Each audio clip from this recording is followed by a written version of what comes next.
Welcome to GK study brilliant. आज के इस वीडियो में हम क्लास 9 चैप्टर 1 एक्सरसाइज 1.2 के क्वेश्चंस को करेंगे। State whether the following statements are true or false, justify your answers. Every irrational numbers is a real number.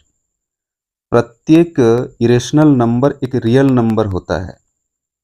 ये true होगा कि फॉल्स होगा, जस्टिफाई भी करना है। Every irrational number is a real number. प्रत्येक इरेशनल नंबर एक real number होता है, तो ये ट्रू होगा। प्रत्येक इरेशनल नंबर एक रियल नंबर होता है, क्योंकि रियल नंबर इरेशनल और रैशनल का कलेक्शन होता है।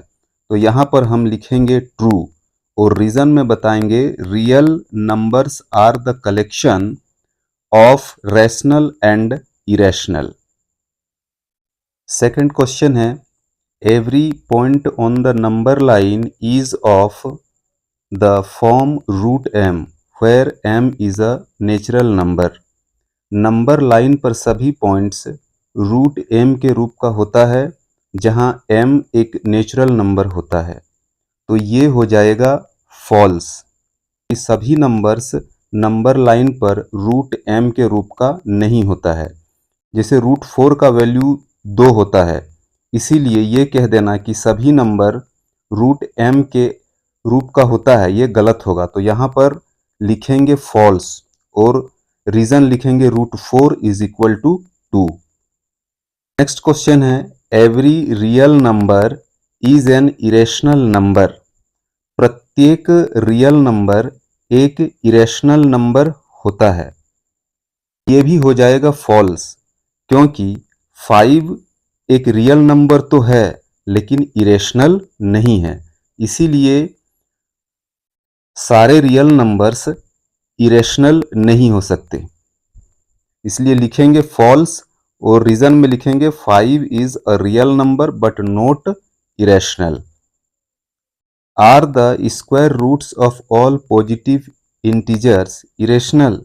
If not, give an example of the square roots of a number that is a rational number. क्या सभी पॉजिटिव इंटीजर्स के स्क्वायर रूट्स इरेशनल होते हैं? अगर नहीं होते हैं तो किसी एक नंबर के स्क्वायर रूट को बताना है जो रैशनल होगा। तो क्वेश्चन में क्या लिखा है, are the square roots of all positive integers irrational.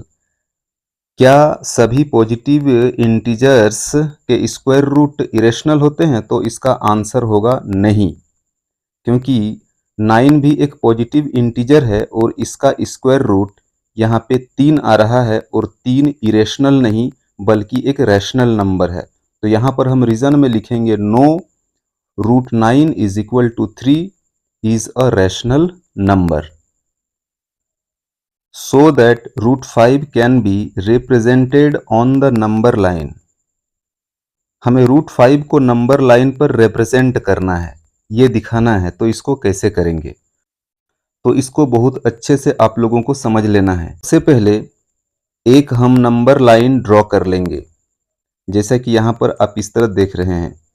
सबसे पहले एक नंबर लाइन ड्रॉ कर लेंगे और उस नंबर लाइन पर एक बिंदु O ले लेंगे और O से 2 यूनिट की दूरी पर एक और बिंदु हम A ले लेंगे।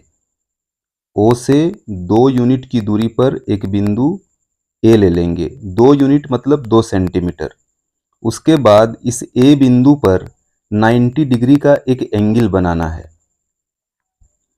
90 डिग्री का एंगल बनाने के बाद A से 1 यूनिट की दूरी पर एक बिंदु यहां पर हम B ले लेंगे और O और B को स्केल की मदद से हम मिला देंगे। उसके बाद OB का जो भी मेजरमेंट आता है वो रूट 5 के बराबर हो जाता है। रूट 5 के बराबर कैसे होता है इसको यहां समझ लेते हैं। देखिए, किसी भी राइट एंगल्ड ट्रायंगल में जो राइट एंगल होता है उसके सामने वाला जो साइड होता है उसको H बोलते हैं, हाइपोटेनियस बोलते हैं, और जो खड़ा साइड होता है उसको P बोलते हैं और लेटी हुई लाइन को बी बोलते हैं। तो h बराबर होता है √p² प्लस b²। यहां भी एक राइट एंगल्ड ट्रायंगल बन रहा है OAB, जिसमें एंगल ए राइट एंगल है और राइट एंगल का जो अपोजिट साइड है वो OB है। तो OB यहां पर हो जाएगा H, और ये जो खड़ी लाइन है वो परपेंडिकुलर हो जाएगा जिसका वैल्यू 1 यूनिट है, और जो सोया हुआ साइड है, लेटा हुआ साइड है, वो 2 यूनिट का है। तो ये H हो गया, OBH हो गया, और H बराबर होता है √p² प्लस b²। तो यहाँ पर आप देख सकते हैं p², p यहाँ पर क्या है 1, तो 1², और उसके बाद होता है b², b है 2 यूनिट, तो यहाँ पर हो जाएगा 2²।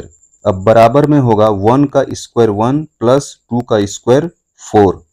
अब 4 + 1 बराबर 5 और रूट होगा, तो h बराबर इस प्रकार √5 यहाँ पर आया है। अब √5 तो यहाँ है, अब इसको हम नंबर लाइन पर कैसे दिखाएंगे, तो उसके लिए कंपास की नोक को O पर रखेंगे और पेंसिल की नोक को B पर, और एक आर्क खींच लेंगे इस तरह, और नंबर लाइन को वो आर्क जिस जगह पे टच करेगा उसको वही होगा √5।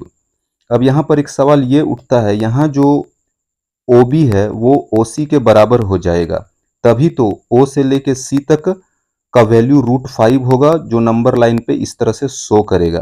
तो ये कैसे हुआ, तो आर्क जो होता है एक सर्किल का भाग होता है, और सर्किल में सभी रेडियस इक्वल होते हैं, और यहाँ पर OB और OC रेडियस है, इसीलिए OB और OC बराबर हो जाएंगे, और इसीलिए OB जो है ना OC के बराबर होने के कारण इस जगह पर √5 को नंबर लाइन पर रिप्रेजेंट किया जा सकता है।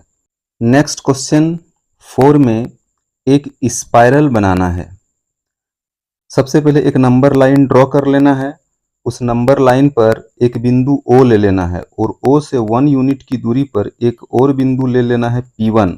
अब P1 पर एक परपेंडिकुलर ड्रॉ कर लेना है इस तरह, और P1 से 1 यूनिट की दूरी पर एक बिंदु और ले लेना है P2, और O और P2 को मिला देना है। उसके बाद P2 पर एक और लाइन परपेंडिकुलर लाइन ड्रॉ कर लेना है, और P2 से 1 यूनिट की दूरी पर एक बिंदु और ले लेनी है P3, और अब P3 को और O को जो है वो मिला देना है। तो ये OP3 √3 के बराबर होगा और OP2 √2 के बराबर होगा। अब इसके बाद P3 पर एक और परपेंडिकुलर लाइन ड्रॉ कर लेना है, और P3 से 1 यूनिट की दूरी पर P4 ले लेना है, और P4 को O से फिर से मिला देना है जो √4 के बराबर होगा, और इस तरह से आपको इसे कंटिन्यू करना है। अगर इसी तरह से ये कंटिन्यू होता चला जाएगा तो ये बहुत ही सुंदर एक स्पाइरल बन जाएगा। आशा करता हूँ आप लोगों को ये समझ में आया होगा। मिलते हैं नेक्स्ट वीडियो में।